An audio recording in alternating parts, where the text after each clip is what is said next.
ஆண்டவராகிய இயேசு கிறிஸ்துவின் நாமத்தினாலே இந்த விடுதலை தேடி நிகழ்ச்சிக்கு உங்களை வரவேற்கிறேன். பரிசுத்த ஆவியானவரால் நிரப்பப்படுகிற அனுபவங்களை குறித்து நாம் தியானித்து கொண்டிருக்கிறோம். பரிசுத்த ஆவியில் நிரப்பப்படும் பொழுது தேவனுடைய மகத்துவங்களை பேசுகிறதை நம்ம பார்த்தோம். தைரியம் கொண்டதை நம்ம பார்த்தோம். பரிசுத்த ஆவியில் நிரப்பப்படும் பொழுது எப்படி தேவ வசனத்தை டெல்லிங் த ட்ரூத், அந்த சத்தியத்தை சொல்ல முடியாமல் எங்களால் கண்டிப்பாக நிச்சயமாக சொல்லக்கூடிய ஒரு அனுபவம், அந்த மாதிரி காரியங்களை பார்த்தோம்.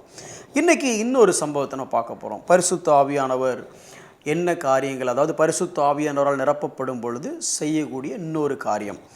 அப்போஸ்தலர் நடவடிக்கைகள் 13வது அதிகாரத்தில் ஒரு சம்பவம் நடக்கு.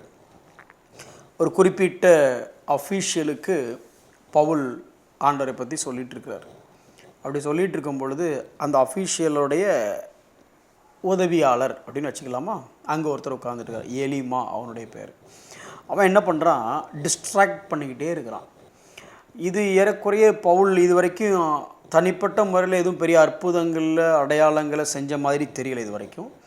ஏன்னா இவர் இப்போ தான் ஊழியத்தை ஆரம்பித்து பண்ணிகிட்ருக்கிறாரு. இப்போ இங்கே பிரசங்கம் பண்ணிட்டு ரொம்ப சீரியஸாக அவர் பிரசங்கம் பண்ணிகிட்டு இருக்கும் பொழுது இந்த மாய வித்தைக்காரன், அதாவது அவன் பேருக்கு அர்த்தமே மாய வித்தைக்காரன் அப்படின்னு இருக்குது, எலிமா. அப்போ அவன் எப்படிப்பட்டன்னு எனக்கு தெரியல. ஆனால் அந்த எலிமா என்ன பண்ணுறாரு, இந்த அதிபதி விசுவாசிச்சிடக்கூடாது அப்படிங்கிறதுக்காகவே அப்படியே ஒன்று ஒன்றா இடையில தேவையில்லாத பேசிக்கிட்டே இருக்கிறார். இது எப்படி அப்படின்னா, இது ஆண்டவர் ஓமையில் சொல்லியிருப்பார் பாருங்களேன். மத்தேயு 13வது அதிகாரத்தில் ராஜ்யத்தை குறித்த ஓமைகள் வரும். நம்ம இதை ஏற்கனவே இங்கே தியானிச்சிருக்கிறோம். அந்த ஓமையில் பார்த்தீங்க அப்படின்னா, தேவன் நல்ல பயிர்களை விதைத்திருக்கிற அந்த நேரத்தில் திடீர்னு கொண்டு வந்து இரவோட இரவாக பிசாசு களைகளை விதைச்சிட்டு போவான் அப்படின்னு இருக்கும். மத்தேயு 13வது அதிகாரம் 24 முதல் 30 வசனங்களை வாசித்து பார்த்தீங்கன்னா, அவன் களைகளை விதைச்சிட்டு போகிறான் அப்படின்னு இருக்கும். இப்போ இங்கே அதே மாதிரி ஒரு சம்பவம் நடக்குது. ஒரு பக்கம் தேவன் பவுல் மூலமாக விதையை விதைத்து கொண்டிருக்கிறார். யார் மனசில்? அந்த அதிபதி மனசில். அதே நேரம் இன்னொரு பக்கம் பிசாசு என்ன பண்ணுறான்னா, இந்த எலிமா மூலமாக களைகளை விதைத்து கொண்டு இருக்கிறான். இப்போ ஒரு பக்கம் விதையும் வந்துக்கிட்டு இருக்கு, இன்னொரு பக்கம் களையும் வந்துக்கிட்டு இருக்கு. ஒரு பக்கம் பயிருக்கான வேலையும் நடந்துட்டு இருக்கு, இன்னொரு பக்கம் களைக்கான வேலை நடந்துட்டு இருக்கு. இப்போ என்ன பண்ணுறது? நாம் ஆண்டவருடைய வசனத்தை சொல்லும் பொழுது இன்னொரு பக்கம் எதிர்ப்பு பிசாசோட சைடில் இருந்து அதை ஸ்டாப் பண்ணுறதுக்கு ஒன் பை ஒன்னா. ஃபார் எக்ஸாம்பிள், நீங்கள் சீரியஸாக நல்லா பிரசங்கம் பண்ணணும்னு ஆயத்தம் பண்ணிட்டு போயிருப்பீங்க. அங்கே பிரசங்கம் பண்ண ஆரம்பிக்கும் போது பார்த்தீங்கன்னா அது வரைக்கும் கரண்ட் இருக்கும். பிரசங்கம் பண்ண ஆரம்பித்தோன்னே கரண்ட் போயிடும். அது ஒரு மலை பிரதேசமாக இருந்து அங்கே கரண்ட் இல்லைன்னா வந்திருக்கிற ஆடியன்ஸுக்கு ஐயோ கரண்ட் இல்லையடா, இவன் எப்படா இவங்களுக்கு பேச அப்படின்னா அப்போ ஒரு பலம் வரும் பாருங்கள். அதே மாதிரி என்னது பிசாசுனுடைய வேலை, அதுக்கு எதிர்த்து நிற்கிறது. இங்கே அதே மாதிரி எலிமா தொந்தரவு கொடுத்துட்டே இருக்கான். அந்த வசனத்தை நான் வாசிக்கிறேன் பாருங்களேன். மத்தேயு 13வது அதிகாரம் 8வது வசனம். மாயவித்தைக்காரன் என்று அர்த்தம் கொள்ளும் பேரை உடைய அந்த எலிமா என்பவன் அதிபதியை விசுவாசத்தினின்று திருப்பும்படி வகை தேடி அவர்களோடு எதிர்த்து நின்றான். பிசாசு எதிர்த்து நிற்கிறான். எதுக்கு? சுவிசேஷத்துக்கு. இப்பொழுது பவுல் என்று சொல்லப்பட்ட சவுல் பரிசுத்த ஆவியில் நிறைந்தவனாய் அவனை உற்று பார்த்து. அப்போ இங்கே என்ன நடக்குது? ஒரு பக்கம் பிசாசு தான் வேலையை காமிக்கிறான். இங்கே ஆவியானவரால் நிரப்பப்பட்ட உடனே நம்ம பவுல் செய்த முதல் அற்புதம், அல்லது பவுல் மூலமாக ஆண்டவர் செய்த முதல் அற்புதம், இவர் ஏற்கனவே 3 நாள் குருடனாக இருந்து கண்ணு சரியானவர். அதனால் இவருக்கு ஒன்று தெரியும், ஒருத்தன் குருடனானா என்ன பாடுபடுவான்னு தெரியும். அதனால என்னவோ சொன்னாரான்னு தெரியல. அவனை உற்று பார்த்து என்ன சொன்னாருன்னா, எல்லா கபடும் எல்லா பொல்லாங்கும் நிறைந்தவனே, பிசாசின் மகனே, பிசாசுக்கு ஏஜெண்டாக இருக்கிறவனே, நீதிக்கெல்லாம் பகைஞ்சனே, நான் நீதியான காரியத்தை செஞ்சிட்ருக்கிறேன், தேவனுடைய நீதியை பற்றி அவனுக்கு பேசிகிட்டு இருக்கிறேன், இந்த நீதி அவனுக்குள்ளே புகுத்தக்கூடிய அந்த ரட்சிப்பை பற்றி பேசிகிட்டு இருக்கிறேன், இந்த நீதி வர்றதுக்கு பகைஞ்சனாக இருக்கக்கூடிய பகைஞ்சனே, கர்த்தருடைய செம்மையான வழிகளை புரட்டுகிறவனே, அதாவது ஆண்டவருடைய வழியில் அவன் நடந்துடக்கூடாது, அவன் உன் வழியில் நடக்கணும்னு நினைக்கிற, அதாவது பிசாசின் வழியில் நடக்கணும்னு நினைக்கிறவனே, நீ கொஞ்ச நேரம் அமைதியாக இருக்க மாட்டியா அப்படின்னு சொல்லிட்டு அடுத்து 11வது வசனம் பாருங்களேன். இதோ இப்பொழுதே கர்த்தருடைய கை உண்மையில் வந்திருக்கிறது, சில காலம் சூரியனை காணாமல் நீ குருடனாயிருப்பாய் என்றான். உடனே மந்தாரமும் இருளும் அவன் மேல் விழுந்தது. அவன் தடுமாறி கையிலாகு கொடுக்கிறவர்களை தேடினான். இதை படிக்கும்போது எனக்கு டக்குன்னு சவுலுக்கு நடந்துதான் வருது. சவுல் இந்த மாதிரி தான் தடுமாறி கையிலாகு. சவுலும் எப்படி இருந்தான் தெரியுமா? இப்படி எதிர்க்கிறவனாக தான் இருந்தான். எதிர்க்கிறவனாக இருந்த சவுலுக்கு என்ன ஆச்சு நமக்கு ஏற்கனவே தெரியும். இப்போ அதே சவுல் ஆவியால் நிரப்பப்பட்டு, ஆவியானவர் அபிஷேகம் பண்ணப்பட்டு, பரிசுத்த ஆவியால் நிரப்பப்பட்டு என்ன ஆகுறான் அப்படின்னா அப்படியே ஒரு நெகட்டிவாக வேலை செய்கிறத பார்க்க முடியும்.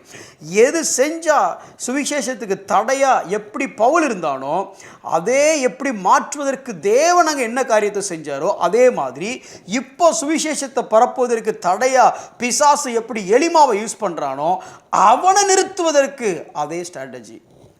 ரொம்ப சிம்பிளாக சொல்ல போனால் பிசாசின் காரியத்துக்கு எதிர்த்து நின்னான். ஐயோ எலிமா தொந்தரவுப்படுத்திட்டே இருக்கான் சார், அப்புறம் வரேன் சார், இல்லை இல்லை இல்லை. அப்பொழுது அதிபதி யார்? அதிபதிகிட்ட பேசிகிட்டே இருக்க. கொஞ்சம் ட்ராமாட்டிக்காக யோசிச்சு பார்த்தீங்கன்னா, இப்படி அதிபதிகிட்ட உட்காந்து இயேசு யார்? அவர் பாவம் இல்லாமல் பிறந்தது, பாவம் இல்லாமல் வாழ்ந்தது, நமக்காக நம்முடைய பாவத்திற்காக பரிகாரமானது, அவர் மரித்தது, உயிர்த்தெழுந்தது, அவர் பரிசுத்த ஆவியானவர் நமக்குள்ளே வந்தது, இப்படிப்பட்ட காரியங்களை பேசிகிட்டு இருந்திருப்பார் நினைக்கிறேன். இப்படி ஒன்று பேசும்போது இயேசு எப்படி செத்துருப்பார், அது எப்படி இயேசு பிறந்தார் அப்படின்னு இந்த பக்கம் நீங்கள் பேசிகிட்டே இருக்கிறான்.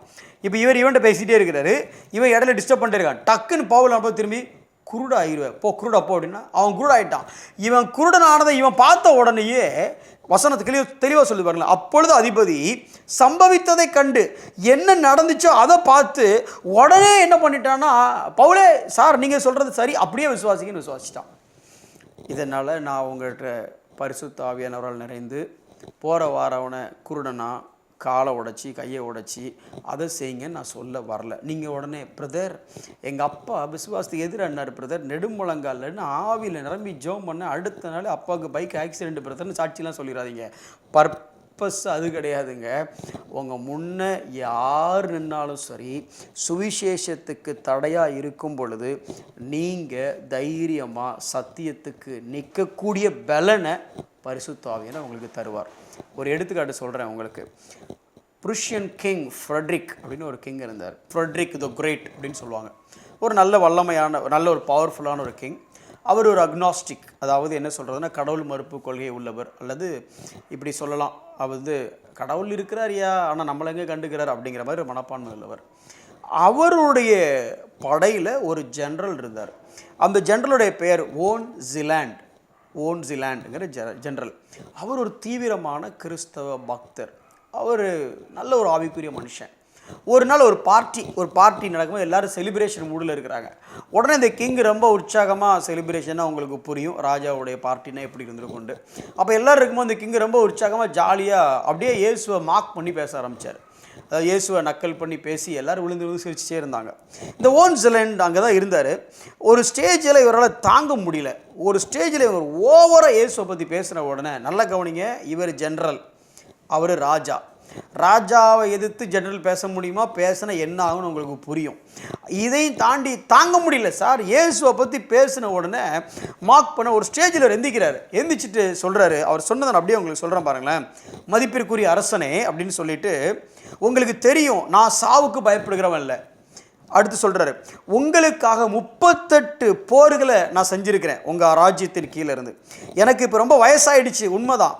கொஞ்ச நாளில் நான் யாரை வணங்குறேனோ அந்த ராஜாவிடம், உங்களை விட பெரிய ராஜாவுடைய சன்னிதானத்துக்கு, அதாவது இப்போது இந்த ராஜாவோட சன்னிதானத்தில் நிற்கிறேன், இதை விட பெரிய ராஜாவாக இருக்கிற என் தேவனுடைய சன்னிதானத்துக்கு, அதாவது வல்லமையில் தேவனுடைய பிரசன்னத்திற்கு போயிடுவேன். அவர் தான் என்னை பாவத்திலிருந்து மீட்டெடுத்தவர், அவர் என்னுடைய தேவன், அவர் என்னுடைய லார்ட், அவர் தான் இயேசு கிறிஸ்து. அந்த இயேசு கிறிஸ்து தான் நீங்கள் இப்போ தூஷணம் பண்ணிட்டு இருக்கிறீங்க அப்படின்னு சொல்லி உங்களுக்கு நான் சல்யூட் பண்ணுறேன், ஆனால் நான் அவரை லவ் பண்ணுறேன் அப்படின்னு சொன்னார். அதாவது உன்னை நான் ராஜாவாக மதிக்கிறேன், ஆனால் நீ என் ராஜாவாக இருந்தாலும் அவர் என்னோட ராஜாதி ராஜாவாக இருக்கிறாரு, நான் அவரை ரட்சகராக நேசிக்கிறேன், என்னால் வரைக்கும் நான் நித்தியம் வரைக்கும் நீ பண்ணிட்டு இருக்கிறது எனக்கு பிடிக்கலை அப்படின்னு சொல்லி அப்படியே இருந்துச்சுன்னு சொன்னார். இதை சொன்ன உடனே என்ன நடந்துச்சோ தெரியாது. அந்த ராஜாவுக்கு ஏதோ ஒரு மனதுக்குள்ளே டக்குன்னு ஒரு சலனை தட்டி அந்த மொத்த ஹாலும் அப்படியே அமைதியாகிடுச்சு. நம்மளாக இருந்தால் என்ன பண்ணியிருப்போம்? வேலை போயிடும், உயிர் கூட போகலாம், குடும்பம் என்னத்துக்காகும், ஒரு மிகப்பெரிய பேரரசனை எதிர்த்து பேசிட்டு இந்த ஊரில் வாழ முடியுமா? பேசிக்காக என்ன அப்படின்னா, சத்தியம்னு வந்தால் அந்த சத்தியத்துக்கு விரோதமாக நிற்கக்கூடிய பிசாசின் ஏஜெண்டை எதிர்த்து நிற்கக்கூடிய ஒரு சுபாவம். இன்றைக்கி நீங்களும் நானும் ஆண்டவருக்கு பிரியமாக வாழும் பொழுது, ஆண்டவருடைய காரியங்களை எடுத்து சொல்லும் பொழுது, நாம் விதையை விதைக்கும் பொழுது, களையை விதைக்கக்கூடிய பிசாசின் காரியங்களை பார்க்கும் பொழுது, அதை எதிர்த்து நிற்கக்கூடிய ஒரு தைரியத்தையும் ஞானத்தையும் தருகிறவர் பரிசுத்த ஆவியானவர். உடனே எதிர்த்து நிற்கிறது அந்த ஆளுக்கு எதிர்த்து நிற்கிறது இல்லைங்க, அவனை போட்டுருணும் பிரதர், அவன் நம்ம சர்ச்சுக்கு விரோதமாக நிற்கிறான் பிரதர் அப்படின்னா, அந்த சமாரியாவுக்குள்ளே இயேசு வழிவிடலைன்னு உடனே சீஷர்கள் சொன்னாங்களாமா, ஆண்டவரே உமக்கே வழிவிடலையா, நெருப்பை கொண்டு வர்றோம், பேர்ன் பண்ணுறோம், கம்ப்ளீட் ஆகிடுச்சு, காலி பண்ணிடுறோம் அப்படின்னு. ஆண்டு டேய் உங்களுக்குள்ள என்ன வீடாக இருக்குது, என் கூட இருந்துட்டு இவ்வளோ கேவலப்படுத்துறீங்க அப்படிங்கிற மாதிரி சொல்கிறாரு. அதே மாதிரி நீங்களும் உடனே பரிசுத்த ஆவியினால் நிரம்பி பிரதர் பிசாசின் மகன் வந்தான், அவனை கையை கால் அடிச்சு, அப்படி இல்லை brother. Don't look at the people but look at the principalities behind the people. மனிதர்களை பார்க்காதீங்க, மனிதர்களுக்கு பின்னால் வேலை செய்கிற பிசாசை பாருங்கள், அவன் செய்கிற அந்தகாரத்தின் வல்லமையினுடைய அந்த காரியங்களை பாருங்கள். எதிர்த்து நில்லுங்க, அதற்கு எதிர்த்து நில்லுங்க. மனிதர்கள் நேசிங்க, பிசாசுக்கு எதிர்த்து நில்லுங்கள். அப்படி எதிர்த்து நிற்கக்கூடிய பக்குவம் நீங்கள் பரிசுத்த ஆவியினால் நிரப்பப்படும் போது வரும். கண்களை மூடி நாம் ஜெபிப்போம். அன்புள்ள ஆண்டவரே, நன்றியோடு ஸ்தோத்தரிக்கிறோம். எத்தனையோ நேரங்களில் சத்தியத்தை சொல்லுவதற்கும் சத்தியத்துக்கான எதிர்ப்பு வரும் பொழுது நாங்கள் பயந்து பின்வாங்கி இருக்கிறோம். ஆண்டவரே, எங்களுக்குள்ள பயம் தொற்றிக்கொண்ட காலங்கள் உண்டு. ஆனால் நாங்கள் பரிசுத்த ஆவியினால் நிரப்பப்படும் பொழுது, நாங்கள் சரியான விதைகளை சத்திய வசனத்தை விதைக்கும் பொழுது, பிசாசானவன் களைகளை கொண்டு வந்து போடும் பொழுது, அந்த தருணத்தில் எங்களுக்கு தேவையான தைரியத்தை நீர் தந்து, ஞானத்தை தந்து, பிசாசுக்கு எதிர்த்து நிற்க அப்பொழுது அவன் எங்கள்கிட்ட ஓடிப்போவான் எங்களுக்கு தெரியும் ஆண்டவரே. ஆனால் நாங்கள் அவனை எதிர்த்து நிற்கத்தக்க ஞானத்தையும் கிருபையையும் உம்முடைய பரிசுத்த ஆவியின் நிரப்புதலினாலே நாங்கள் பெற்றுக்கொள்ள எங்களுக்கு நீர் அனுக்கிரகம் செய்தருளும். இயேசுவின் நாமத்தில் ஜெபிக்கிறோம் நல்ல பிதாவே, ஆமென்.